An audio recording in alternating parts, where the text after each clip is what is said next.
ব্যর্থ আমি, তবুও জয়ী। আমি অনেকবার হেরেছি স্বপ্নের কাছে, প্রিয় মানুষের অবহেলার কাছে, এমনকি নিজের অক্ষমতার কাছে। অনেক কিছু চেয়েছি, পাইনি। অনেকের হয়ে থেকেছি, কিন্তু তারা আমার হয়নি। ভেবেছিলাম এটাই বুঝি পুরোপুরি ব্যর্থতা, কিন্তু আজ একা বসে থেকে বুঝেছি তবুও আমি জয়ী।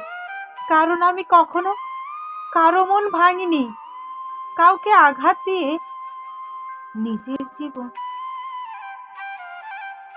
গড়িনি। আমি ব্যর্থ হয়েছি ঠিকই, তবুও নিজের মন মানসিকতা কখনো হারাইনি।